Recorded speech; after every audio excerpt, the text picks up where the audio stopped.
Step number 1, create your answer document to the summons. Okay, so you know you're being sued in Wisconsin when you see this.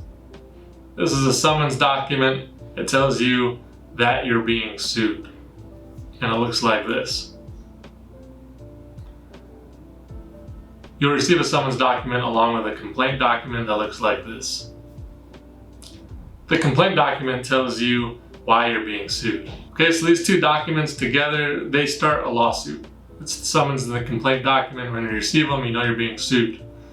All right, next step in the lawsuit is to respond with an answer document. All right, the person that's suing you is the plaintiff, the debt collector is the plaintiff, you're the defendant, and the defendant has to respond with an answer document. Okay, so what's an answer document? It's a capital A answer document. All right, it's a formal document that has to be formatted properly for the court to receive it and to accept it when it's filed.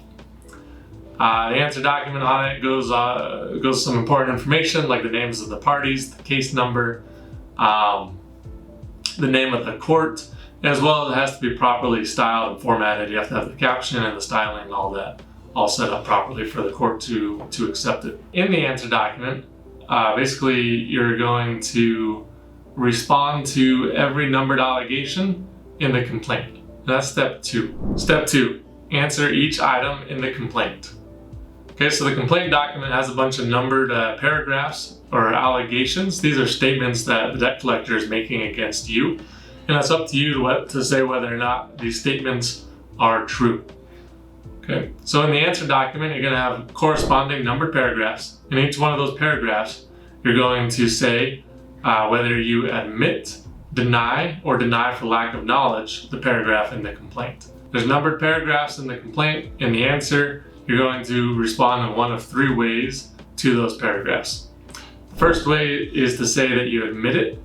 Only admit it if you agree with literally everything in the paragraph, all right? And then the second way is to deny it. Deny is what attorneys like most. Attorneys always say like deny, deny, deny. And you can deny a paragraph if you disagree with something, okay? So when you say deny, you're saying that you are disagreeing with something in the paragraph. And here at SoloSuit, we actually even think about it more like this. Like we say, if you're denying something in the complaint, you're basically saying you refuse to admit that it's true and that you'd like the court to require the other side to prove that it's true. Okay, so it's important to recognize that in a lawsuit like this, it's not up to you to show that you don't owe the debt. It's actually up to the debt collector to prove that you do owe the debt. So a big difference there. Then the third way to respond is by saying you deny for lack of knowledge. This is basically like saying, I don't know. All right, so it's a great option for indecisive people. You just say, I don't know. No harm in that. This is what our answer looks like at SoloSuit.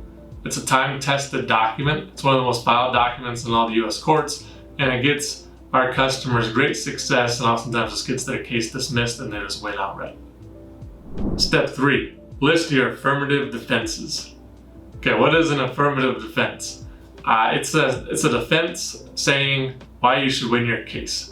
All right, so up to now in the answer document, you've just been responding to the numbered paragraphs in the complaint, but now is where you can actually take more initiative to bring up additional defenses that aren't really mentioned in the complaint document and reasons why you should win your lawsuit. Okay, and normally there's a long list of like formal defenses and formal language that you can use in these affirmative defenses. But right now I'm just going to lay out some ideas in layman's terms. Okay, so some affirmative defenses you can use in Wisconsin are saying, hey, I don't owe the money, therefore I shouldn't be required to pay. Okay, or you can say, you're not the owner or co-signer on the account, the lawsuit is an error, the contract is canceled. Or you can say you have proof that the debt was paid, right? Hey, I already paid this debt, that means they can't sue me for it, right? Or you can say you're the victim of identity theft. Or finally, you can bring up that the statute of limitations has expired. All right, this is everybody's favorite, so I'm going to go into it in more detail.